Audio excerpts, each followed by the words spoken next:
Assalamualaikum warahmatullahi wabarakatuh. Selamat berjumpa kembali anak-anak di ruang mata pelajaran Desain Publikasi SMK Negeri 58 Jakarta.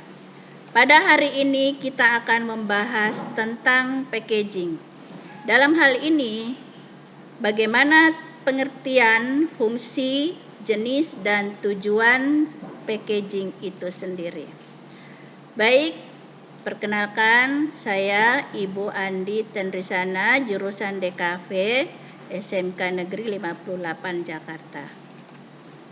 Nah, contoh packaging dapat dilihat seperti ini yang terbanyak di luar sana, di pasaran.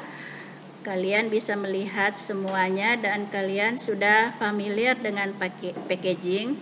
Tapi pada saat ini kita akan membahas bagaimana pengertian packaging itu sendiri, bagaimana fungsinya, dan bagaimana tujuannya. Pengertian packaging adalah pengemasan, adalah kegiatan merancang dan memproduksi wadah atau bungkus suatu produk.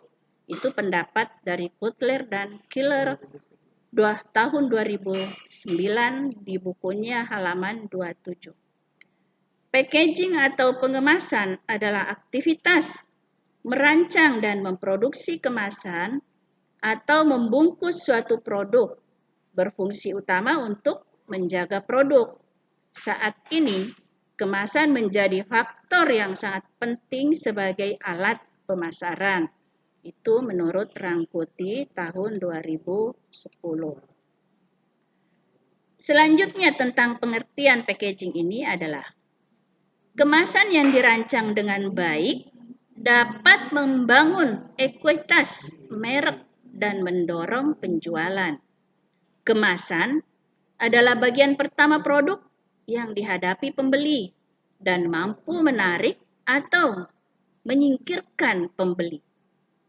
Pengemasan dilakukan untuk dapat merebut minat konsumen. Produsen tentu berusaha memberikan kesan yang baik pada kemasan produknya dan menciptakan model kemasan yang berbeda dengan produk produsen lain. Selanjutnya, fungsi kemasan. Pengemasan memiliki dua fungsi utama, yaitu pertama, fungsi protektif. Protektif produk berkenaan dengan iklim, transportasi, dan sistem distribusi lainnya, menghindari resiko produk rusak atau cacat. Fungsi kedua adalah fungsi promosional. Sebagai sarana promosional, pertimbangan preferensi konsumen terhadap tampilan kemasan sangatlah penting. Fungsi kemasan yang lain adalah sebagai alat pemasaran. Kemasan memiliki fungsi lain yaitu pertama, self-service.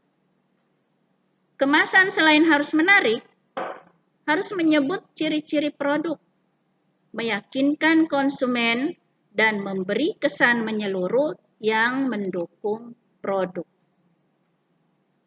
Fungsi kedua, consumer affluence.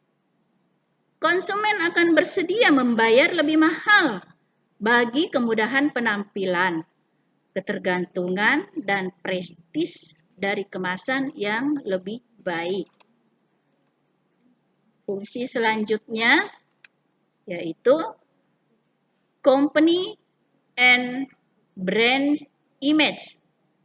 Perusahaan mengenal baik kekuatan yang dikandung dari kemasan yang dirancang dengan cermat dalam mempercepat konsumen mengenali perusahaan atau merek produk. Innovational opportunity adalah cara kemasan yang inovatif, akan bermanfaat bagi konsumen dan juga memberi keuntungan bagi produsen. Baik, kita sampai kepada tujuan pengemasan. Tujuan pengemasan diantaranya adalah yang pertama, physical production. Bertujuan melindungi objek dari suhu, getaran, guncangan, tekanan, dan sebagainya. Fungsi tujuan kedua, barrier protection, melindungi dari hambatan oksigen, uap air, debu, dan sebagainya.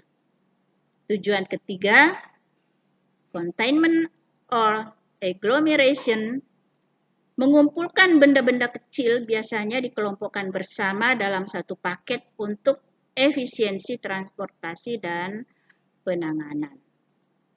Information transmission, informasi tentang cara penggunaan, daur ulang, dan atau bagaimana membuang paket produk.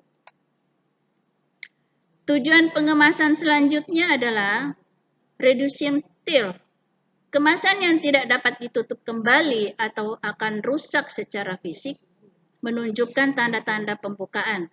Biasanya ini untuk membantu dalam pencegahan pencurian.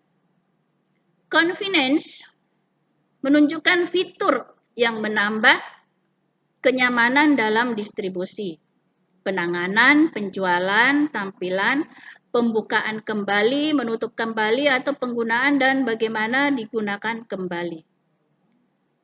Tujuan selanjutnya adalah marketing. Kemasan dan label dapat digunakan oleh pemasaran untuk mendorong calon pembeli untuk membeli produk. Jenis-jenis kemasan berdasarkan struktur isi, kemasan dibagi menjadi 3 jenis, yaitu kemasan primer, bahan kemasan yang langsung mewadahi bahan pangan, contohnya kaleng susu atau botol minuman. Kemasan sekunder, kemasan yang berfungsi utamanya melindungi kelompok kemasan lainnya, contohnya kotak, karton, kotak kayu, keranjang, kerajinan, dan sebagainya. Kemasan tersier dan quarter, kemasan yang diperlakukan untuk menyimpan, pengiriman, dan atau untuk identifikasi. Jenis-jenis kemasan lainnya berdasarkan frekuensi pemakaian, yaitu kemasan sekali pakai, kemasan yang dapat dipakai berulang kali atau multi-trip, kemasan yang tidak dibuang atau semi-disposable, dan jenis-jenis yang lainnya adalah berdasarkan tingkat kesiapan pakai, kemasan siap pakai, kemasan siap dirakit. Baik, demikianlah materi kita pada hari ini tentang packaging dalam mata pelajaran desain publikasi. Semoga bermanfaat. Wassalamualaikum warahmatullahi wabarakatuh. SMK hebat.